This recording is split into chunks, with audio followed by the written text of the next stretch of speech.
Good afternoon. I am so thrilled to be here for the 50th anniversary of Preferred. It's a great organization, and I consider it a privilege to be speaking to you today. For more than 25 years, I've been working at the forefront of innovation.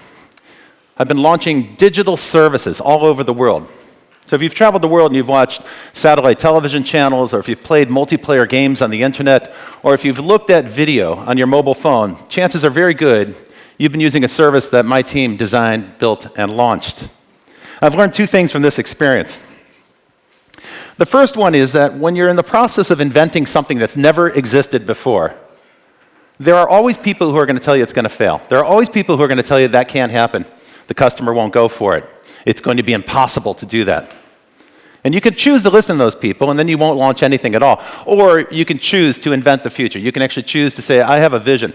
I'm going to launch that vision. I'm going to go build it. I'm going to figure it out. And I'm going to make that thing happen. And if you choose to do that, then you're going to build the future. You're going to build the future that you live in. If you choose to go the opposite way, then you're going to wake up one day living in a future that somebody else invented. There's a second observation I want to share with you, a very important one, and the key point for today. I believe that software is redefining the way society works. Not just our economy, not just business. Software is actually redefining society. And that's what I'm going to talk to you about today. When I got invited to come here, Cindy Taylor, in the group, the Preferred group, she said to me, well, we don't just want you to talk about inventing the future. We want you to talk about inventing the inspired future. I said, the inspired future. All right, let me think a bit about that. And I said, actually, we have a problem. There's a problem with that. Because there is a narrative that we have in our minds, a narrative that's been built over 20 years. There's a narrative about technology and innovation, and it's called disruption. You're probably familiar with it if you know Clay Christensen's great book, The Innovator's Dilemma. It's the most profoundly important and significant business book written in the last 25 years. And it's so captured the imagination of people who write business books that there have literally been hundreds of other books with the word disruption in the title. And so now we've got this notion ingrained in our minds that if you're going to be innovative, you have to disrupt something. And if you're in the business of running a hotel or a group of hotels, you're probably not that interested in disruption. I happen to think that disruption's overrated as a concept. We talk about it too much. There's a whole generation of bully boy CEOs in Silicon Valley who think that their job is to smash something that exists. That's their business definition. That's their definition of success. I think it's pretty easy to throw a brick through a window. It's pretty hard to build a durable institution or business that lasts. So I think we need a new narrative. We need a new story about technological innovation. That's what I'm going to give you today. It begins with this observation. Software is invisible. We can't see it. We talk about innovation. We talk about technological change. We talk about it all the time. You hear about it on the radio. You read about it in the press. But you can't see it. The fact is, there are tremendous changes happening, but most of them are invisible. And very often, the only sign you get that there's technological change happening is when you go to a famous store, a familiar store that you know about, and you see a sign in the window that says, everything must go, we're going out of business. 2017 was a brutal year for retailers in the United States. 10,000 stores closed, 100,000 jobs were lost. It was a brutal year, the worst year since the 2008 meltdown, the financial meltdown that occurred. So it's a tough time. Success is being redefined and redistributed in the retail business. And every time a store that we're familiar with goes out of business, it reminds us of one more thing. It reminds us that we've lost a habit that we grew up with, a habit that we had. For instance, when Blockbuster went out of business in 2013, it reminded us freshly that we don't really use DVDs, CDs, or Blu-ray discs anymore. In fact, it's hard to find one. They stopped manufacturing DVD players about 18 months ago. We just lost that habit. So when that store closed, it wasn't just that 9,000 Blockbuster stores closed their doors for good, but we actually shed a habit that we all had, which was watching videos that were recorded on some sort of disc. We've given up that habit. This process is known as dematerialization. Dematerialization into information, dematerialization into software, dematerialization into knowledge. That's a good term, but it's a little cumbersome. I have a different phrase that I like to use. I started to study this phenomenon in depth about 6 years ago. And the phrase I prefer is vaporized. I love it. It's a nice visual, right? Here today, poof, it's gone in a puff of smoke. It disappears like magic before your eyes. But that's not all. When we replace a physical thing with a software service, it's like information as atmosphere. It's available all the time in the air around us. You can download it over the air onto your phone instantly whenever you need it. And so we have at our fingertips this dematerialized information that's literally been vaporized, but it's now around us all the time. You can access it any time. I know it sounds a little bit fanciful, but think about it. Every single time you use your smartphone, every time you launch an app on your smartphone, you're vaporizing something. Amazon has vaporized books. They now sell more ebooks than hardbound and paperback books combined. The music industry has been completely vaporized, first as MP3 downloads, now as streaming services. And these cloud-based streaming services now account for most of the revenue and all the revenue growth in the music industry. You know, the music industry had a terrible decade, but last year they had the first upturn in 10 years, and that's largely attributable to streaming music services like Spotify. And then we come to maps. Remember maps? Remember maps?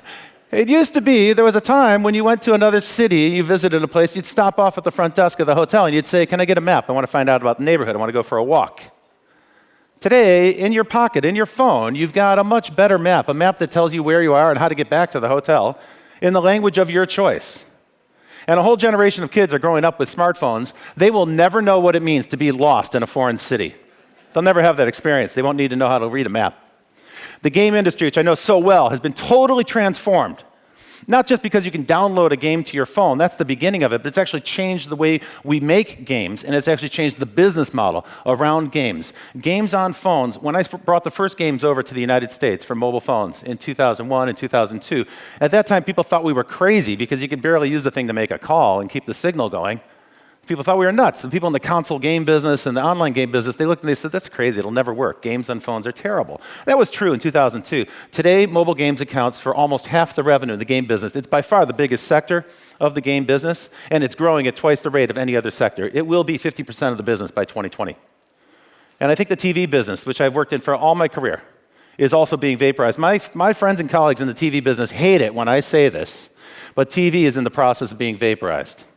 People are finally starting to unsubscribe from pay TV services like satellite, cable, and so forth. And they're starting to take up en masse streaming services, cloud-based video services that provide video on demand. That's not just a US phenomenon, it's happening around the world, in every nation, in every language.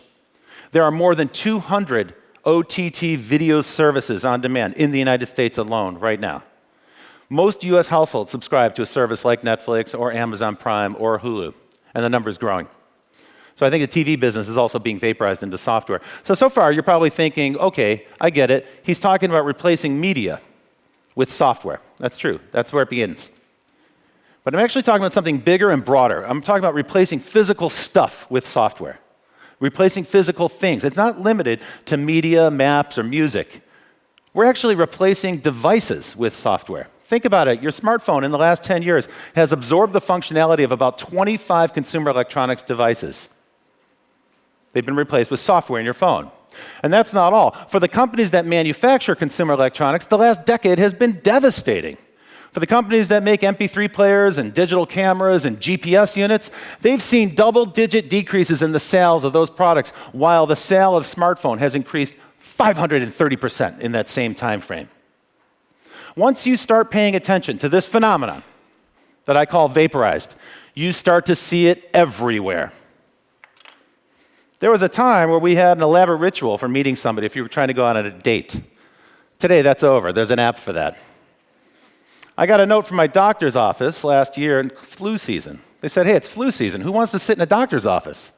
Stay at home. For most non-urgent care, you can book a video appointment with your doctor." Literally, we're vaporizing the visit to the doctor's office. Everybody's familiar with services like Uber. They haven't vaporized the car, not yet, but they're certainly in the process of vaporizing the switchboard. And most importantly, what these car-sharing services allow you to do is they're changing our notion about ownership. In the past, if you wanted to have a car, you either had to lease it or buy it. Now you can have a car on demand. You get transportation on demand without needing to own it. That's radical. That's radical. I live in Los Angeles, and in Los Angeles, preteens, kids in their 11 and 12 years old, they can't drive, but they can use Uber, and they can pool together with their friends, and so they can share the cost, and they each pay a couple of bucks, and they can go someplace together. This is like freedom for them. And when you walk around outside this hotel on J Street and 5th Street, right around the corner, you'll notice there's a lot of bright-colored bikes. Yellow bikes, you've seen them, right? Yeah, you've seen those orange bikes, green bikes, right? Those are bike sharing programs. They work on the exact same principle. You get the app, you scan it, you scan the code on the bike, and it unlocks the bike, and you can ride the bike for like $1 an hour. So suddenly you can have your own bike in San Diego and just use it for an hour, and then just leave it and move away. Uber's doing one other thing that's important. They're vaporizing labor. They make no bones about this. They're very clear. Their intention is to replace the human driver with a robot, or with a robot car. They're not the only company that's doing this. You know, there was a time for the past 30 years where robots were mostly found on the floor of an auto factory in the auto plant. But now those robots are actually out on the road driving the cars around us. Human labor is in the process of being replaced by software, and that has some profound implications for society. Even money's being vaporized. You know, the financial industry finances all of this disruptive technology, and they're often the first to use it, and sometimes they become the victims of it. And we're starting to see that happen. If you've noticed now, there are actually non-physical banks, internet-only banks that are coming up. And the traditional banking industry had to scramble to develop mobile applications that were good enough to fend off that threat from the internet. But that's not all. Money itself is being replaced by digital currency. No doubt you've noticed all the frenzy around Bitcoin and other cryptocurrencies in the past couple of years. It's a very, very hot sector. Still early days, but the potential there is it will start to replace physical currency with digital code, with digital software. When I wrote my book, Vaporized, the chapter that caused the most controversy was the one about universities, which surprised me because it seems perfectly obvious. If you want to think about the physical embodiment of information, there's no better illustration of that than a university campus. A bunch of buildings, you know, covered with ivy and bearded professors and books on shelves and so forth. All of that is going to be replaced by software, I believe. Every university, every major university in the United States has now launched a free version of their curriculum on the internet. And you might wonder, wait a minute, these are schools that charge $65,000 a year in tuition. Why would they release their product for free on the internet? And the reason is quite simple. They have no choice.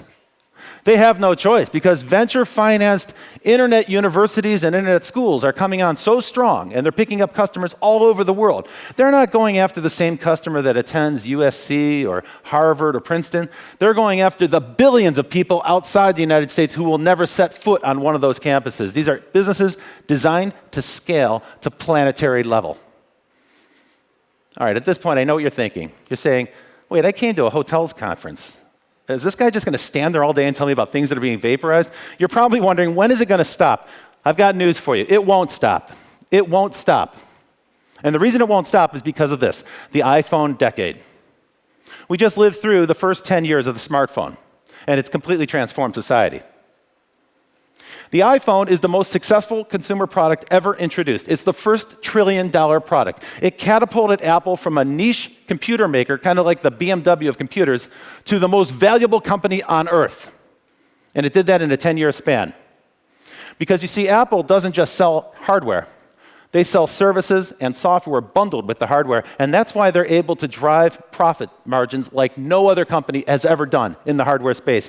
Apple absorbs 92% of the profit out of the smartphone business, and the other 8%, that's Samsung. All those other companies like Sony and ZTE and Huawei and Lenovo that make smartphones, they make negative profits. Think about that for a second.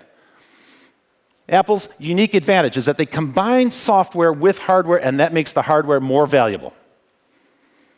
But Apple's just one point that I want to share with you. There's a much broader point. Let's go back to 2006. Before the iPhone was introduced. The iPhone was introduced in 2007, and the App Store came a year later, in 2008. Back in 2006, if you stack rank the companies in the world by market capitalization, these were the most valuable companies in the world. This is what the market is telling you were the most valuable companies at the time. And as you can see, most of them are energy companies in yellow. General Electric is up there, a major conglomerate, the manufacturing conglomerate, one tech company, Microsoft, and one bank, Citigroup. That's 2006, the year before the iPhone. What happened by 2016 is rather remarkable. This is the same chart in 2016. It's almost all technology companies, led by Apple, followed by Alphabet, Google, and of course there's Microsoft, there's Amazon, and now here's ExxonMobil, formerly the champ. Now they've shrunk, right? They haven't actually shrunk that much in their market capitalization, just $10 billion, but they're dwarfed by these technology companies. And Facebook, which didn't even exist in 2006, here they are in that chart as one of the top 5 companies in the world. But that chart is 18 months old. So I know you're thinking, you're going, well, yeah, sure, maybe that was just a snapshot in time. And we've had a huge market correction in the meantime. Maybe those companies aren't on that list. What does that list look like today? So 2 days ago, I went and checked. Here's what it looks like today. In the last 18 months, these companies have added a whopping $250 billion to their market capitalizations. Folks, this is not a short-term blip. This is a long-term trend. We are moving from a world where value was in physical things into a world where the value resides in digital services and digital experiences, intangible experiences. That's what I want to focus on today. These companies, the companies on that chart, have built invisible information empires that span the entire planet, and they built it on the back of telecoms infrastructure. You know, for the last 15 years, telecom companies have made massive investments, first in 3G, third generation, then in 4G, and very soon they're going to be building out 5G networks. But the beneficiaries of that investment are the companies that built the digital services that ride on top of them. And today, it's possible for a company to launch a business and grow to planetary scale, literally reaching everyone on the planet with a smartphone, with the exception of people in North Korea and sometimes China. That's never been possible before. It's the mobile telecom network that makes that possible. When I wrote my book, Vaporized, a couple of years ago, there were 1 million apps, 1.3 million apps in the Apple Store. Think about that, 1 million apps. How do you navigate through that? How do you find anything in that? Today, that number stands at 2.8 million, and by 2020, it'll be 5 million. 5 million apps in the Apple App Store and the Google Play Store, the Android Play Store. 5 million. And let me be very clear about what I'm talking about here. When I show you 5 million apps by 2020, what I want you to understand is not just that we're replacing a single physical product with an app. That's true. All 5 million of those apps represent something that used to be sold in a box in retail. But that's not all. That product, that physical product, used to be built in a factory and put in a case and put on a container that was put on a ship at a port, and then that ship would cross the ocean and come to a port near you, be put on a truck, taken to a logistics center, and it would end up on a retail shelf near you. All of that is being vaporized. All of that is being turned into software. These digital apps never touch the physical space. We're vaporizing the entire supply chain. This is an enormous opportunity. Between 2016 and 2021, it's projected to grow 6 times in size. A $6 trillion opportunity. Now, the next couple of years, I don't think we're going to continue to download an app to a smartphone the way we do. Don't get me wrong. These apps are going to continue to evolve and change. Digital services will manifest in a lot of different ways. A digital service might show up in the form of a chatbot that lives inside of your messaging app, like this example. Or a digital service might be something that you talk to, like an Amazon Echo or one of the many Alexa-powered devices that are being installed. They're even installing Amazon Echo inside of cars now, so you'll be able to talk to your car and get advice, directions, services, and so forth. The point I'm trying to make is simple, folks. Whatever can be vaporized will be. Whatever can be replaced by software will be. Whatever information resides inside of a physical item is going to be released and turned into a digital service. But let me be clear. What I'm not saying is that everything's going to be vaporized. Of course not. That would be ridiculous. We still need shoes, we still need clothes, we still need food, right? Those things can't be replaced by software, but the way you get them, that absolutely will be changed. That brings me back to retail. There is no doubt in my mind that retail is in the process of being vaporized. Here in North America, many, many shopping malls I visit have lost their anchor tenant, and when a shopping mall loses its anchor tenant, it looks like this. This is what used to be the Randall Park Mall. When I was a little boy growing up in Cleveland, Ohio, this was the biggest shopping mall in the world. But a few years ago, they lost their anchor tenants, and it ended up looking like this. And now, in some sort of poetic justice, just a few months ago, Amazon acquired it. They're going to level it and turn it into a logistics center for e-commerce. More than 200 US shopping malls have been turned into logistics center for e-commerce or into data centers for internet services. So we're actually buying up that retail property and turning it into something that serves as infrastructure for digital services. And if you want to see what a vaporized store looks like, check this out. What you're looking at in this photograph isn't a retail shop. This is a subway station in Seoul, Korea. And if you visited Seoul, you know that that city is absolutely booming. And this particular company, Home Plus, wanted to be the #1 retailer. But they couldn't get real estate locations because everything's busy, everything's booked up. So they said, why don't we bring the store to the customer? And they noticed that people in Seoul, when they're waiting for the subway, are staring at glass panels. You see, in South Korea, they're a little bit smarter than we are in the United States. If you go to New York, you see an open subway track that you can fall into. It happens all the time. In Korea, they try to take care of their citizens, so they put up glass panels. But you have a lot of people standing on a subway station looking at a glass panel. And so Home Plus took life-size photographs of their products and put them up on the wall. That gentleman in the foreground, that young man in the foreground, is using his mobile phone to scan in an item. And when he arrives at his destination, there'll be someone there to greet him with a shopping bag. They've literally vaporized the store. This experiment was so successful, it made Home Plus the #1 retailer in South Korea. And the company that owns them is Tesco, and they did the same experiment in the UK. What you're looking at here is not a store in central London. This is the Waterloo train station. And Tesco did the exact same thing. They wrapped the columns in the train station with life-size photographs, and you can see that that woman in the foreground is using her phone to scan an item, and when she shows up at her destination, there'll be someone to greet her with her goods. So the information economy is reshaping the world. Some things are disappearing. Some things are being reinvented. Success is being redistributed. You see examples of this all around once you get sensitized to it. But there's something really important to recognize. It's not just changing the world around us. It's also changing us. It's also changing our habits and expectations. How many people have a 3-year-old in their life? Have you ever taught a 3-year-old how to use a tablet? Anybody? I'm telling you, you got to do this. This is one of the most fun things to do. So, 3-year-olds can't read, but they're super smart, and they love bright-colored things that they can touch. And when they touch them and they respond, they're like, ooh, with glee. They want to touch all of them, and then they start to touch everything. But what's really interesting, when you teach a kid how to use a tablet, they learn how to do it in about 20 minutes. In about 15 or 20 minutes, they actually master the tablet. You could show them how to go back to the home screen, how to push that button, and so forth. So they learn it very, very quickly. And then the next thing they do is terrifying if you're in the TV business, because they put the tablet down and they kind of waddle over to that big flat screen TV in the living room and they start to tap the TV screen and nothing happens. And then they turn around and they look at the mother and they say, "Mama, broken." An entire generation is being conditioned to the fact that a screen that doesn't respond to them personally is broken.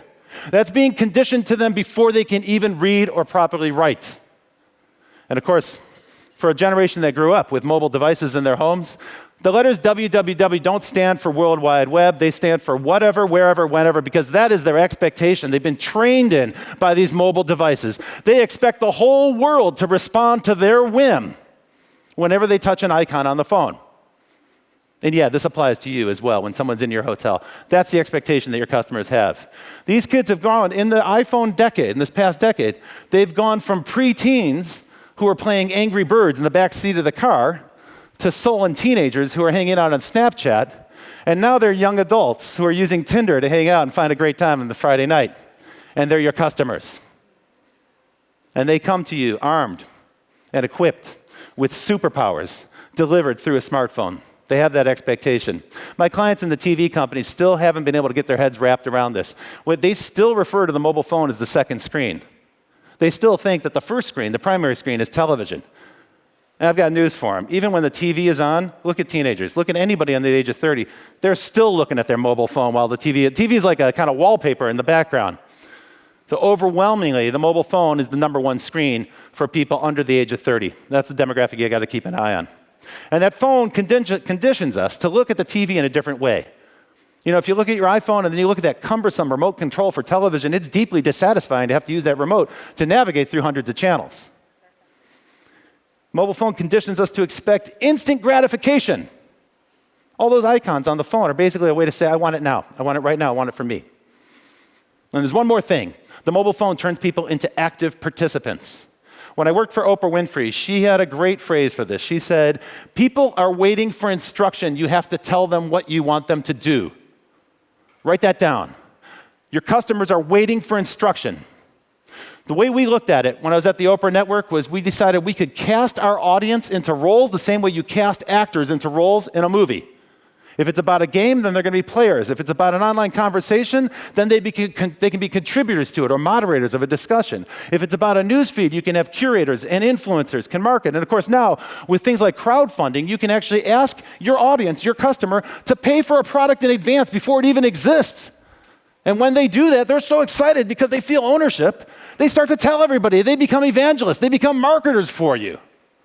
So my recommendation for you is make room in your plans for the 4 billion people who are using the internet. Make room in your plans for the 2/3 of that 4 billion who use smartphones. These people expect to have superpowers. They expect to have all the information in the world at their fingertips. They expect that they will never be lost. They expect to control media on their terms. The mobile phone is teaching us new experiences, new habits, new expectations. Do not defeat those expectations.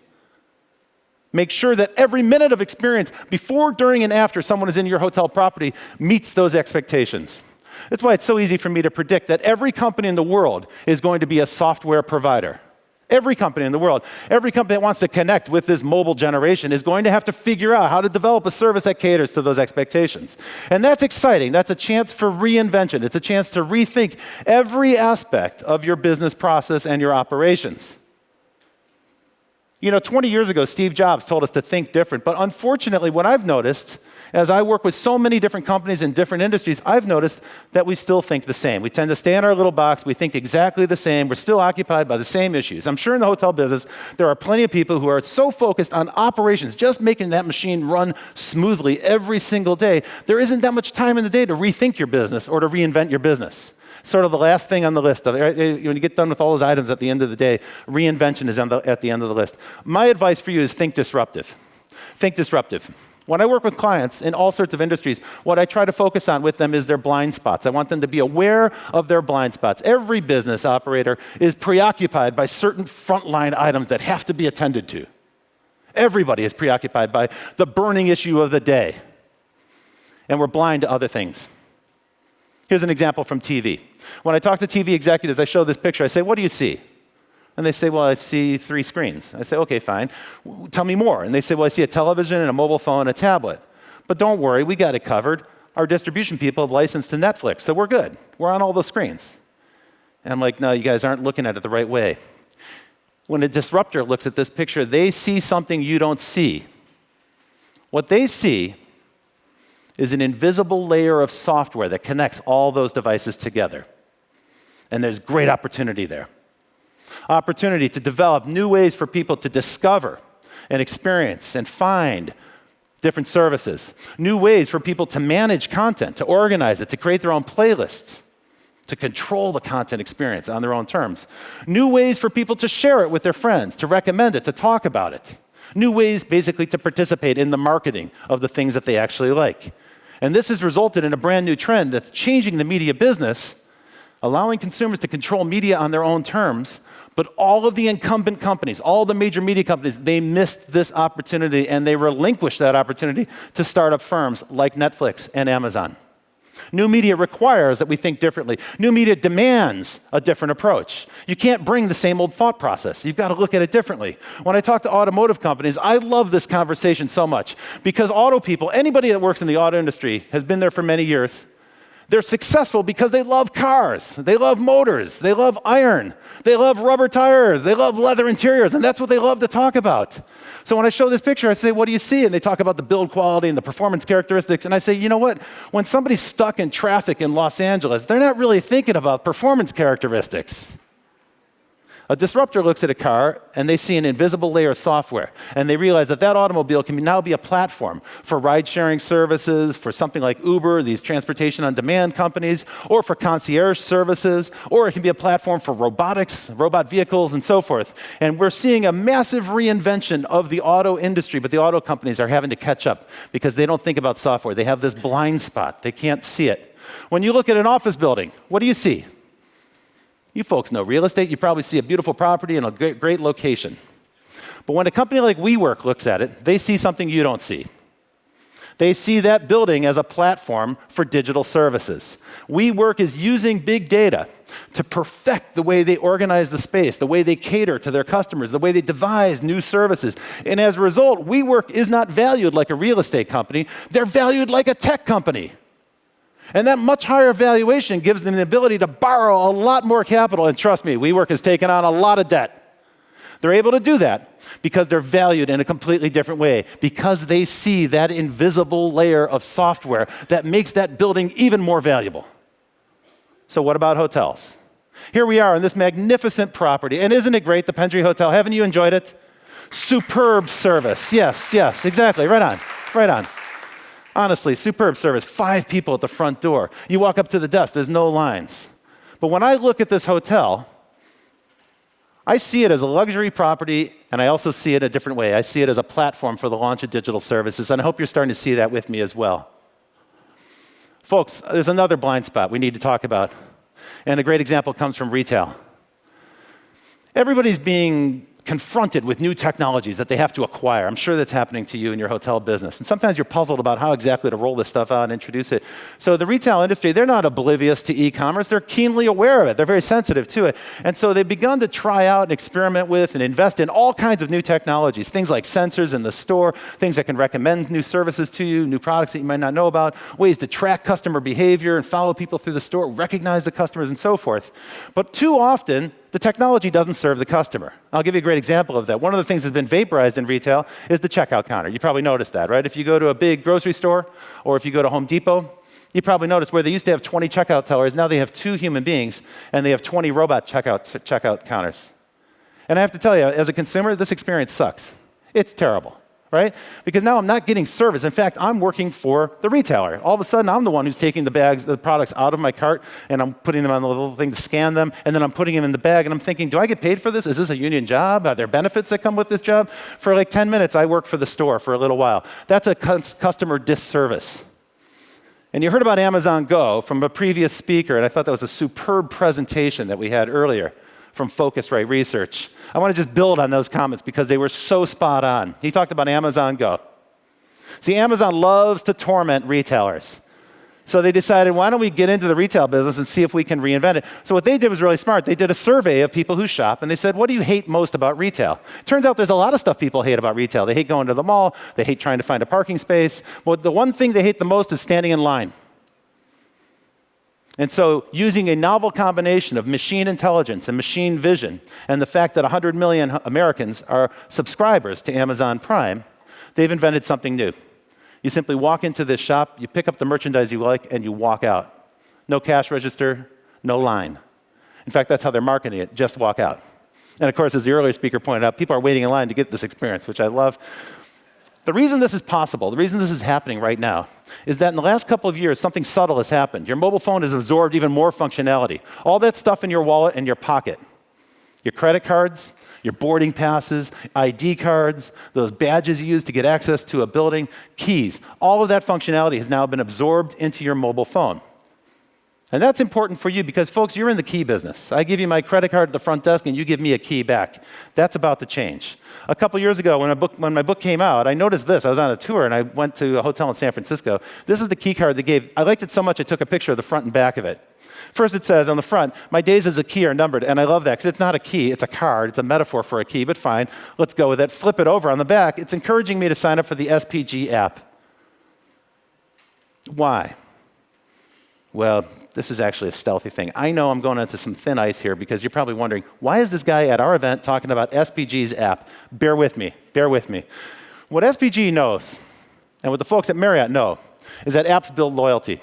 Almost 20% of your customers will download your mobile app if there's value in it for them. And most of them are members of the loyalty program. And so they're trying to find a way to solve a couple of problems, and it's worth investigating this app. So I realize I'm talking about a rival organization here, but let's take a minute to pay a little bit of attention. You see, there's 3 benefits. It's not just a mobile key that gives you access to keyless entry to your room. It also, that app allows you to skip or bypass the front desk, and it also allows you not to have to deal with checkout, so you can skip the line.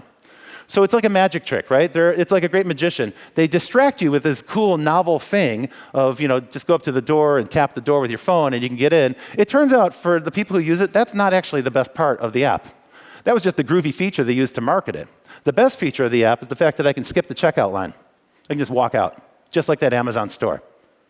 That's really powerful. There's one other thing that's really important to know. If you use that SPG app, you only get keyless entry to your room if you book the room through the app. So goodbye OTAs, goodbye Travelocity and Hotels.com. This is the way for them to get their best customers to do direct purchasing through that app. They're conditioning their customer to turn to the app first for these benefits, but they're going to capture all that revenue that would otherwise be lost. It's a very, very powerful story, so it's worth paying attention to. And I should point out that your friends at Preferred are already on it. Because I just noticed, just as I came in here, out in the hallway there's a thing about keyless entry. I think it's called mobile key or open key. And so you can learn more about that after this talk. But I want to talk about the reason why SPG is so focused on it. It's because they have no choice. They have competition. You heard about it today from a lot of folks. Airbnb is putting tremendous pressure on many, many of the hotel chains. They don't own hotels, and they don't have any hospitality staff. Airbnb is worth more than Hilton, and they have only 1% of the staff of Hilton hotel chain. What Airbnb does have is a unique data asset. 4 million properties in 65,000 cities, used 2 million times a day. They book 2 million rooms a day. And what's amazing about a proprietary data app, a data set that you control that's proprietary to you, is that it gets richer and richer every time someone uses it. So they're constantly learning, not just from the people who are staying in room nights, but also from the people who are renting out the rooms. So they're constantly better at predicting what people might like and making intelligent recommendations about that. The key point here today, folks, is this. As goods become information rich or information intense, they shed the characteristics of a physical product and they start to take on the dynamics of a digital service. That's a mouthful. Let me break it down for you because this is such an important part of my message for you. The first thing is that every physical item has information embedded in it. What's unique about today is that with the mobile phone, I'm able to extract that information value out of the physical product, and I can build a service around that. The second key point is about physical products.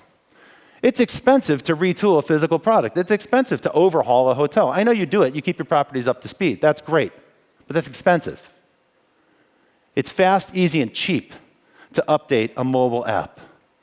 If you're going to focus on innovation, if you're going to carve time out of your day to think about innovation, I'm going to urge you to think very hard about that mobile app experience, the mobile experience inside of your hotel, before, during, and after a stay. The question you have to ask yourself when you're inundated with offers for new technologies is, whom does this technology serve? You're going to have technology vendors that want to automate your marketing. Other vendors are going to say, we can put all your back office up in the cloud. Other companies are going to come in and talk to you about security. Those are important things, but does the customer even know about that? That's invisible to the customer. Who does the technology serve? We're in the customer service business. We're in the business of delighting customers by anticipating their needs and meeting them. And we can get this horribly wrong. I'll give you one example. This happened to me a couple years ago. So first thing everybody loves to do when they check into a hotel is open the curtains, right? It's like your way of saying, this is my space now, I open the curtains, right? And so at a better establishment, like the one we're in, they actually have these curtain rods, these little rods that you can pull so you don't put your fingers on the upholstery of the curtains. So that's quite nice. That's a nice touch. But some hotels try to go a little bit further, and they give you this groovy remote control. That sounds like a cool idea on paper. I'm sure when the vendor came in and demoed it, it seemed pretty cool. But actually now this is problematic for the user because I come in the room and I want to open the curtains, but I have to hunt around for a remote control and have to figure out how it works. That's not so great. And then sometimes hotels do this disastrous thing where they put a tablet in the room, and the tablet is supposed to unify all the functions of the hotel.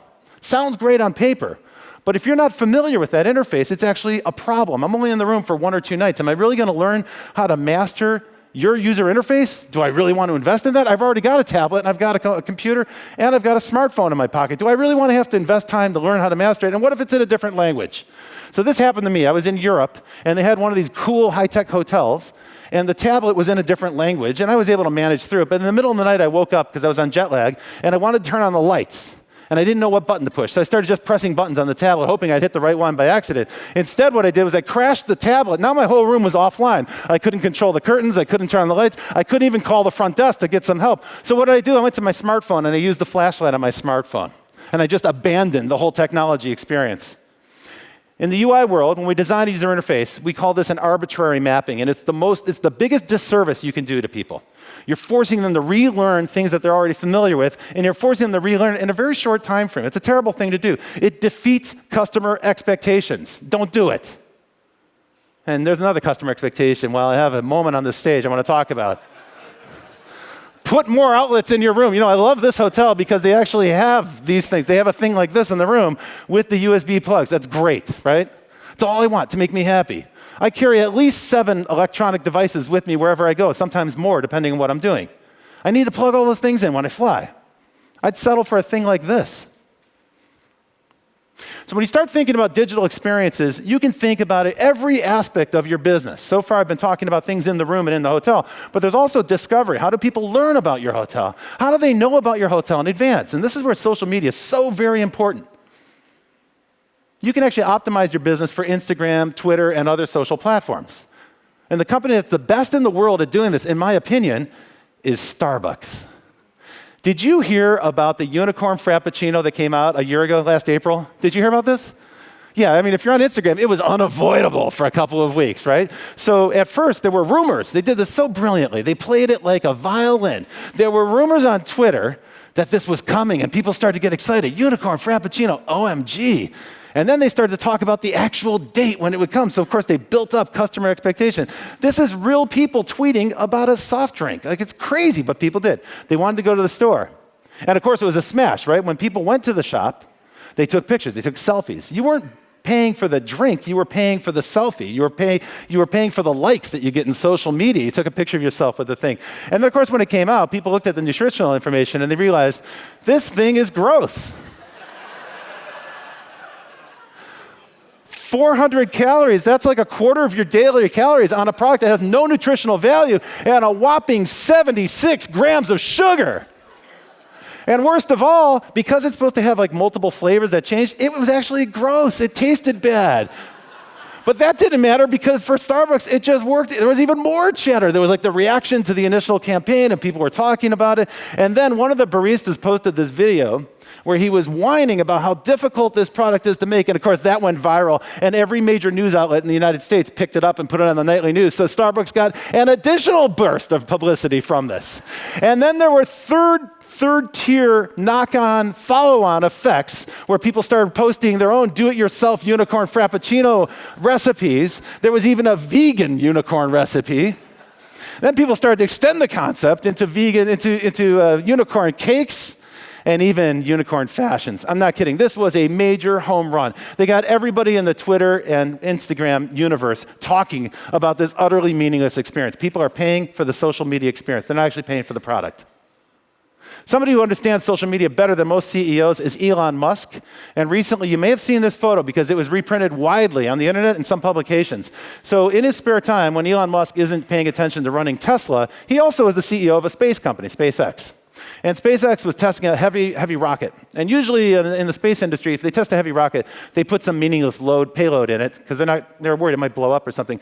But Elon Musk is a marketing genius. And he said, you know what I want to do? I'm going to take my original Tesla Roadster and put that in this thing. We're going to show that we can launch a Roadster into space. And they put this guy in the seat, this rocket man, and they had the music, David Bowie's Life on Mars music playing. And of course, this thing was widely retweeted and shared and posted on Instagram and so forth. So if you're going to do something in your hotel, my advice is do something worth sharing.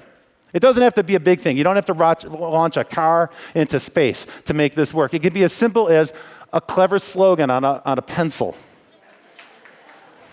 It can be as simple as a little sign that's underneath the bed that says, yes, we also clean here too. And so I'm sure you can imagine my great delight when I got to my room yesterday and there was a knock on the door just after I checked in, and a very courteous gentleman brought this display to me, this magnificent hospitality from the Hotel Pendry.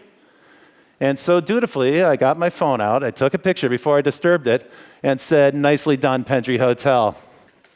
Folks, what I'm telling you today is simple. You understand luxury. You understand physical luxury. You understand the business of being in the physical hospitality business. Now it's time for you to rethink luxury in terms of digital technology. What is digital luxury? What kind of concierge services can you offer? How might you use data to understand my habits and preferences and make recommendations to me? You can do this through a digital service. It's true, disruption is the world that we live in. And that's not going to change. But don't panic. You have tremendous advantages. You have historic properties with heritage, great understanding of the luxury business and the luxury customer, operational excellence, and superb staff. I know this because I've stayed in many of your hotels and I've enjoyed them.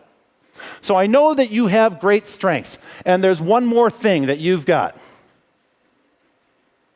You've got an asset that many digital companies do not have. If you've noticed in the last few months, Facebook has come under heavy criticism because they betrayed the trust of their customer. They are not trusted by their customers. Their customers distrust their ability to manage their data and protect it. And everybody hates Uber all over the world. This company is a magnet for negative publicity. So remember, at the forefront of every technology decision you make, remember trust, building trust. Every good, safe interaction that a customer has with you is a way to build incremental trust. That's your branding in digital media. I'm Robert Tercek. I am the author of Vaporized, the International Book of the Year in 2016. Thank you, thank you, thank you, thank you, thank you.